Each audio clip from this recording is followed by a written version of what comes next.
अस्सलाम वालेकुम parents and welcome to understanding your child development. तो मेरा नाम सामिया सईद है। अगर आप न्यू व्यूवर हैं तो मैं बता दूं कि इस चैनल के थ्रू मैं अपने पेरेंटिंग एक्सपीरियंस शेयर करती हूं आपके साथ, ताकि अपने बेबी के रिलेटेड आपको समझने में आसानी हो। जो जितनी भी न्यू मॉम्स हैं, न्यू पेरेंट्स हैं, वो अपने बेबी को बेहतर समझ सकें और अपनी बेबी के डेवलपमेंट को अंडरस्टैंड कर सकें। तो क्योंकि बेबी जो है वो बहुत जल्दी ग्रो कर रहे होते हैं, उनके हर स्टेज जो है वो डिफरेंट होता है। हर जो है मंथ उनके जो है डेवलपमेंटल माइलस्टोन्स होते हैं, तो जिन्हें उन्हें अचीव करना होता है। तो इस तरह उनकी हैबिट्स में भी चेंज आता है और उनके बिहेवियर में भी काफ़ी चेंजेस आते हैं। तो जो है अब ये है कि समर्स आ गए हैं, तो समर्स में बेबी का बिहेवियर काफ़ी चेंज हो गया है। अज़लान का अगर देखा जाए तो अब Azlan is like 18 months old. तो जो है अज़लान की हैबिट्स में ये चेंज आया कि पहले वो बहुत ही अच्छा खाना खाने लग गया था। बहुत अच्छी उसकी ईटिंग हैबिट्स थी, टाइम पे खाना, हमारे साथ जो हम खाते थे वो खाता था, तो बहुत अच्छा यानी कि उसकी ईटिंग हैबिट्स थी। लेकिन जैसे ही समर स्टार्ट हुआ, थोड़ा थोड़ा उसका स्टार्ट हो गया कि वो खाने को लेके थोड़ा चिड़चिड़ा होने लग गया। खाने को लेके जो है नो नो करता था कि मैंने नहीं खाना, कुछ भी इंट्रोड्यूस करा दो तो वो नहीं खाता था। तो काफ़ी सारे पेरेंट्स का ये मसला चल रहा होगा कि उनके बेबीज़ खाते नहीं हैं, उनके जो है खाने के टाइम पे बहुत तंग करते हैं, चिड़चिड़े हो जाते हैं। तो ये जो है मैंने अब अल्हम्दुलिल्लाह आई थिंक 4 डेज़ हो गए हैं, ऑलमोस्ट 4 डेज़ हो चुके हैं। अज़लान की ईटिंग हैबिट्स काफ़ी इम्प्रूव हो गई हैं, बहुत अच्छा खा रहा है। तो ऐसा मैंने क्या किया, या कुछ ऐसी जो चीज़ें हैं जो मुझे जिन्होंने मुझे हेल्प किया, मैंने सोचा कि मैं आपके साथ शेयर करूं, जिससे आपको भी हेल्प मिलेगी आपकी बेबी को अंडरस्टैंड करने में। तो सबसे पहले तो मैं तमाम माओं को कहूँगी, क्योंकि ये एक ऐसा फेज़ होता है मदर के लिए कि मदर बहुत ज़्यादा वरीड होती है, बहुत परेशान होती है। तो जो सबसे पहले मैं आपको एक मशवरा दूंगी कि आप लोग परेशान मत हो। सबसे पहले रिलैक्स हो जाए, आराम से समझें, अपने बेबी को समझें कि आपका बेबी ऐसा क्यों रिएक्ट कर रहा है, उसका रीज़न हमें जानना है। प्रॉब्लम होती है बट हमें उसका रीज़न समझना है। तो सबसे पहले आपने रिलैक्स हो जाना है, आपने टेंशन नहीं लेनी, ठीक है। तो उसके बाद दूसरा हमारा क्या पॉइंट है कि हमें रीज़न जानना है। रीज़न जानना है कि हमारा बेबी ऐसा क्यों एक्ट कर रहा है। हो सकता है आप उसे ऐसे टाइम पे खाना दे रही हूँ जिस टाइम उसे आपने ऑलरेडी आपने उसे फ्लूइड दे दिया, फ्लूइड इनटेक्स को दे दिया, आपने उसे दूध की बॉटल दे दी, आपने उसे जूस का ग्लास दे दिया, या आपने उसे मिल्क शेक दे दिया, जो भी आपने उसे फ्लूइड दिया है, उससे उसका पेट भर गया। उसके बाद मतलब मे बी आप आधे घंटे बाद उसे कहते हैं कि ये खा लें बेटा, ये खा लें, आपसे इंट्रोड्यूस करा रहे हो, बेबी नहीं खा रहा, may be he is full. तो हो सकता है आपका बेटा जो आपका बेटा या बेटी जो भी है वो पहले से ही उसका पेट भरा हुआ है। तो आपको ये नोट करना है कि आप ऐसे टाइम पे उसे फीड दें जब आपको लगे कि अब उसको भूख लग रही होगी, या आपने जो लास्ट उसको मील दिया था वो उसके बीच में आप इतना गैप आ गया है कि अब उसे भूख लग गई होगी। सबसे पहले आपने ये मेक श्योर करना है। उसके बाद आपने जो है ये देखना है कि खाते वक्त आपने उसे डिस्ट्रैक्शंस नहीं देनी। आपने उसे कार्टून्स नहीं लगा के देने, आपने उसे टीवी नहीं देखने देना, आपने उसे कोई सॉन्ग नहीं लगा के देना, उसे बुक नहीं पढ़ानी। डिस्ट्रैक्शंस अगर आप देंगे खाते वक्त तो बच्चा खा तो रहा होगा लेकिन उसका ध्यान खाने पे नहीं होगा। और डिस्ट्रैक्शंस के बगैर बच्चे को ऐसी आदत पड़ेगी कि वो कभी भी डिस्ट्रैक्शंस के बगैर खाएगा ही नहीं।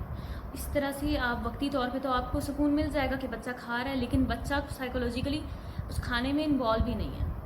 तो ये चीज़ बच्चे के लिए भी नेगेटिव है, आगे जाके आपके लिए बहुत ज़्यादा प्रॉब्लम क्रिएट कर सकता है। तो कार्टून्स दिखाते हुए बच्चे को डिस्ट्रैक्शंस देते हुए आप कभी भी मत खाना खिलाएं उसे। उसके बाद हमारा पॉइंट आ जाता है कि अगर हो सकता है ऐसा आपने न्यू फूड इंट्रोड्यूस किया हो बच्चे को जो उससे पसंद नहीं आ रहा, तो डोंट बी पैनिक। आपने उस वक्त एकदम से पैनिक नहीं हो जाना या उसको फोर्स फीडिंग नहीं स्टार्ट कर देनी। अमूमन हमारा क्या होता है कि काफ़ी सारी लेडीज़ जो हैं वो आपको मशवरा देती हैं कि फ़ोर्स फीडिंग स्टार्ट कर दें, बहुत ज़्यादा बच्चे को जो है ना फ़ोर्स फीड कराएं। तो ये बिल्कुल गलत है, मैं इस हक़ में बिल्कुल भी नहीं हूँ। बच्चे को छोड़ दें, आप उसे छोड़ दें। जब बच्चे को भूख लगती है बच्चे खुद खाते हैं। 2-3 दिन बच्चा आपका नहीं खा रहा, डोंट टेंस, आपने टेंशन नहीं लेनी, ठीक है। 2-3 दिन नहीं खा रहा, इट्स ओके। आप उसे ऑब्ज़र्व करें, उसे देखें, सिर्फ उसे टाइम दें। आपने फ़ोर्स फीड कराना छोड़ना है सबसे पहले। फोर्स फीडिंग को बिल्कुल प्रमोट नहीं करें।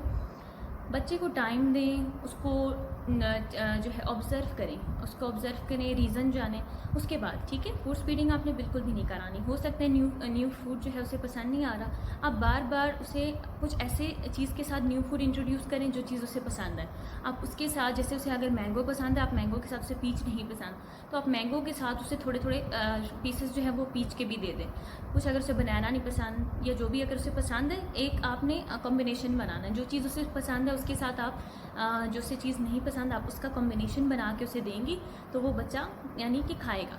और अगर बच्चा खाते वक्त मैसी हो रहा है, मैस कर रहा है, कुछ उसको जो है खाना गिरा रहा है नीचे, तो इट्स ओके, आपने बच्चे को करने देना है। स्टार्ट में बच्चे ऐसे करते हैं, उससे वो खाने के साथ खेलते हैं, खाना गिराते हैं, तो आपको उस चीज़ के लिए परेशान नहीं होना, आपको करने देना है। ये भी बच्चों का फेज़ होता है जिसे बच्चे इंजॉय करते हैं, आस्ता आस्ता बीच में थोड़ा बहुत खाते भी हैं, तो ये इट्स नॉर्मल। आपको इस चीज़ की भी टेंशन नहीं लेनी, आपको उसे थोड़ा बहुत मैस करते रहते हैं बच्चे और आपको उन्हें बस मैस करते देना है।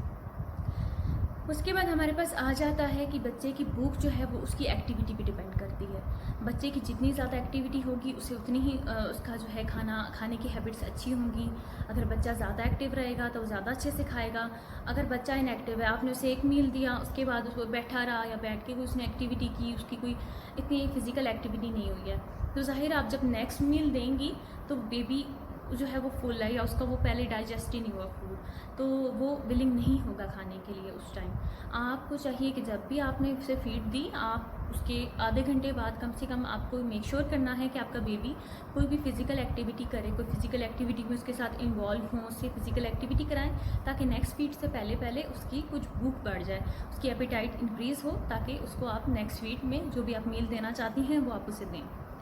अच्छा, इसके बाद कुछ अगर ऐसी चीज़ है जो उसे नहीं पसंद आ रही और आप जो है वो बहुत न्यूट्रिशियस फूड है, जैसे बनाना हो गया, योगर्ट हो गई, जो भी आप उसे देना चाहते हैं, तो अगर बेबी नहीं ले रहा तो आप, ज़ाहिर है माँ है, माँ चाहती है कि बच्चे को सारी न्यूट्रिशन पहुँचे, तो आप कुछ ऐसा डिफरेंट कर सकते हैं। आप खाने के साथ कुछ ऐसा क्रिएटिव कर सकते हैं, जैसे आप बनाना, अगर बच्चा नहीं खा रहा, आप उसे बनाना के पैनकेक्स बना दें।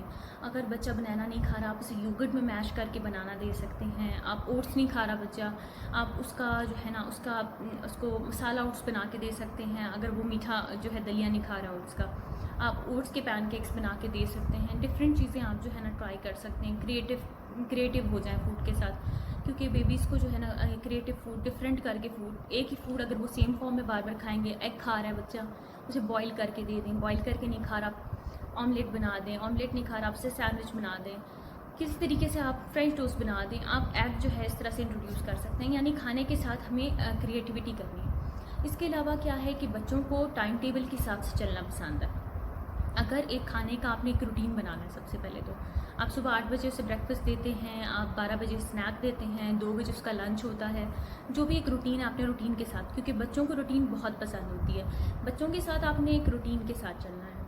अगर तो अक्सर ऐसा होता है कि हम रूटीन बना देते हैं बच्चे की, तो जब उस रूटीन को हम फॉलो खुद नहीं करते तो बच्चे की भूख जो है ऊपर नीचे हो जाती है। कभी उसको भूख, आप टाइम पे नहीं खाना मिला तो उसकी भूख मर जाएगी, आप फिर जब उसे कुछ देर बाद खाना देंगे तो वो शायद नहीं खाएगा, तो मे बी ये भी एक रीज़न हो सकता है कि बेबी रिफ्यूज़ कर रहा है। या फिर ऐसा हो सकता है कि आपने उसका टाइम टेबल बनाया हुआ ही नहीं है, आप उसको एक जो है डिफरेंट टाइम्स पे, कभी लंच उसको 2 बजे आप दे रहे हैं, कभी 3 बजे दे रहे हैं, कभी 4 बजे, तो फिर बेबी जो है उसकी ईटिंग हैबिट्स नहीं बनेगी इस तरह से। तो आपने मेक श्योर करना है कि आप प्रॉपर बेबी का एक टाइम टेबल सेट करें।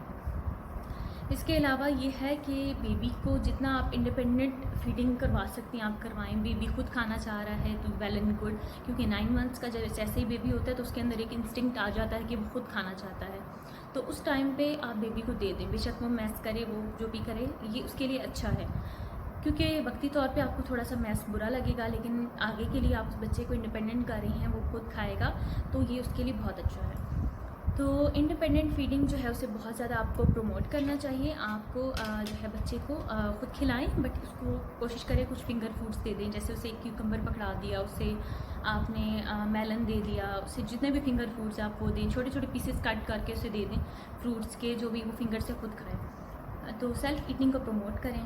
इसके अलावा जो है कभी भी बच्चे को आपने धमकाना नहीं है कि बेटा आप ये नहीं खा रहे तो आपको मैं टॉयज़ के साथ नहीं खेलने दूंगी, आपको कार्टून नहीं दिखने देना क्योंकि आपने फिनिश नहीं किया मील।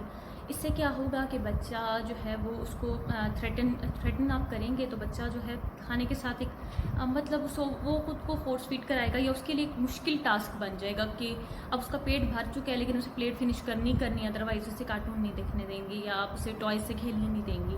तो उसके लिए एक मुश्किल काम आप बना रहे हैं खाने को, आपने उसके लिए खाने को ईजी काम बनाना है, उसे अपनी भूख के हिसाब से खाने दें, आपने उसे थ्रेटन नहीं करना। कभी बच्चा कम भी खा रहा है तो इट्स ओके, नेक्स्ट मील में वो हो सकता है ज़्यादा खा ले या ठीक खा ले अपने हिसाब से। इसके अलावा आपने उसे ब्राइब नहीं करना, आपने उसे ये नहीं कहना बेटा आपने ये प्लेट अपनी फ़िनिश करनी है तो मैं आपको चॉकलेट दे दूँगी, आपने ये अगर फिनिश की आपको आइसक्रीम मिल जाएगी, आपको बिस्किट मिल जाएगा। इससे क्या होगा कि आप अनहेल्दी ईटिंग को प्रमोट कर रहे हैं, आप अपने बेबी को ख़ुद अनहेल्दी ईटिंग की तरफ ले जा रहे हैं। वो कुछ हेल्दी खाएगा तो वो सिर्फ इस वजह से खाएगा कि मुझे इसके बाद एक अनहेल्दी ऑप्शन मिलेगा जो कि उसे पसंद है। आपने कोशिश करनी है कि आपका बेबी खुशी खुशी हेल्दी फूड खाए, जितना भी वो खा रहा है तो ये उसकी भूख के हिसाब से, क्योंकि बच्चे अपनी भूख के हिसाब से अपनी एक्टिविटी के हिसाब से खा लेते हैं और वो उन्हें अच्छा लगता है। तो आपने ये नहीं करना, आपने इसे बच्चे को ब्राइब नहीं करना। इसके अलावा आपने ईटिंग को एक फैमिली ईटिंग टाइम बनाना है, आप बेबी के साथ खुद खाएं, कोशिश करेंगे जब फैमिली सब मिलके खा रही हैं तो आप उनके साथ बच्चे के साथ ईटिंग जो है हैबिट्स बनाएं, तब बच्चे को भी साथ खाना रख के दें। बच्चा भी फैमिली टाइम भी बहुत इन्जॉय करता है। इसके अलावा क्योंकि वो सबको देखता है कि सब खा रहे हैं, बहन भाई माँ बाप दादा दादी जो भी सब आपके घर में मेम्बर्स हैं वो सब जब खा रहे होंगे तो देखा देखी भी बेबीज़ को जो है वो खाने की तरफ मोटिवेशन मिलती है कि वो खाते हैं और इसको जो ईटिंग हैबिट्स है वो उनकी प्रमोट होती हैं। इसके अलावा जो न्यू टेस्ट हैं वो स्लोली डेवलप होते हैं, आप रोज़ाना उन्हें न्यू टेस्ट इंट्रोड्यूस कराएं, डिफरेंट उसको क्रिएटिव करके इंट्रोड्यूस कराएं तो बेबी जो है वो न्यू टेस्ट से फेमिलियर हो जाएगा। आहिस्ता आहिस्ता बेबी ऐसे फूड्स ले लेगा जो कि वो स्टार्ट में नहीं लेता था। इसके अलावा जब अगर आपका बेबी बहुत छोटा है यानी 6 या 7 मंथ्स का कि उसकी सॉलिड्स की जर्नी अभी स्टार्ट होनी है तो आपने एकदम से उसे बड़े पीसेस या इस तरह नहीं देना। एक तो चॉकिंग का भी ख़तरा होता है, इसके अलावा जो है बेबी हो सकता है वो खाने से, क्योंकि उसके लिए एक मुश्किल टास्क आप बना देंगे, वो अभी तक स्वेलो नहीं कर पाएगा, उसे च्यू नहीं कर पाएगा तो उसके लिए एक मुश्किल टास्क बन जाएगा। आपने उसे प्योरीज फॉर्म में देना है, आपने उसे स्मॉल पीसेस देने हैं जो उसके लिए ईजी हो। खाने को हमने आसान काम बनाना है, मुश्किल काम नहीं बनाना। इसके अलावा अगर मैस हो रहा है, बच्चा मैसी हो रहा है, स्टार्ट में मैसी हो रहा है, मैस का आ रहा है तो उसे आप करने दें, इससे भी बच्चे की ईटिंग हैबिट्स आस्ता आस्ता बिल्डअप हो ही जाती हैं। इसके अलावा फूड जो है अगर बेबी को एक फॉर्म में नहीं पसंद आ रहा, आप उसको टेक्सचर चेंज करके दे दें, आप उसे डिफरेंट फॉर्म में दे दें तो बेबी इससे भी खाना शुरू कर देते हैं। अगर आपका और किस वक्त यानी कि बहुत ज़्यादा आप परेशान हो जाएंगे और किस वक्त आपको डॉक्टर के पास जाना चाहिए, तो परेशान तो माएँ खैर वैसे भी हो ही जाती हैं, लेकिन ये है कि स्टार्ट में आपने परेशान नहीं होना। कुछ दिन आपका बच्चा नहीं खा रहा, आप उसे देखें, ऑब्ज़र्व करें, उसकी ईटिंग हैबिट्स देखें। 2-3 दिन नहीं खा रहा, इट्स फाइन, ठीक है। आपने देखना है उसे, अगर थोड़ा बहुत भी खाना उसने स्टार्ट कर दिया 2-3 दिन बाद तो आप ऑब्ज़र्व करें, आपको रिलैक्स होना चाहिए कि थोड़ा बहुत उसने खाना स्टार्ट कर दिया। मेरे लिए भी बहुत मुश्किल था, 2-3 दिन मैंने ऑब्ज़र्व किया, 2-3 दिन उसने बिल्कुल भी नहीं खाया। उसके बाद 4th डे मैंने देखा कि थोड़ा बहुत उसने खाना शुरू किया है। जो है ये है कि बच्चा कभी कभी आपके साथ नहीं खा रहा, ब्रेकफास्ट नहीं ले रहा, आप प्रिपेयर करके उसकी ऑलरेडी चीज़ें आप अपने पास रखें। जैसे थोड़ी देर बाद उसे इंट्रोड्यूस करती रहें, थोड़ी देर बाद उसे पूछ लें कि बेबी भूख लगी, आप खा लें। अगर वो खा रहा है तो वेल एंड गुड, अगर नहीं खा रहा तो आप ले जाएं। फिर थोड़ी देर बाद उसे तकरीबन आधे घंटे के गैप से आप बार बार फूड इंट्रोड्यूस करती रहें, लेकिन फोर्स फीडिंग आपने बिल्कुल नहीं करनी, ठीक है। आपने रिलैक्स रहना है, काम रहना है, आपने उसे फोर्स फीड नहीं कराना। अच्छा, आपको कब जाना है डॉक्टर के पास और कब आपको वाकई पैनिक होने की ज़रूरत है? अगर आपका बेबी जो है वो खा के वॉमिट कर देता है, अगर उसे कंसिस्टेंट जो है वो जो है वॉमिट हो रहा है और डायरिया भी है साथ, डायरिया हो रहा है और अगर उसकी स्टूल में जो है ब्लड आ रहा है, इसके अलावा अगर डिहाइड्रेशन होगी एक्सट्रीम किस्म की और इसके अलावा एक्सट्रीम वेट लॉस की तरफ वो जा रहा है तो आप अपने डॉक्टर से कंसल्ट करें, अपने पेडियाट्रिशियन से आप कंसल्ट करें, उनसे पूछें जो है ना, उन्हें अपनी उसकी बेबी की ईटिंग हैबिट्स के बारे में बताएंगे, पहले क्या थी या शुरू से नहीं खाता, जो भी आपने उनको बताना है तो उस वक्त आपको फिर डॉक्टर के पास जाना है। तो उम्मीद है मुझे कि आपको जो है कुछ बातें जो मेरे काम आई ज़रूर आपके भी काम आएंगी और आपका बेबी भी जल्द ही सॉलिड्स की जर्नी पे वापस आ जाएगा। तो इसके साथ मुझे इजाज़त दीजिए, अल्लाह हाफ़िज़।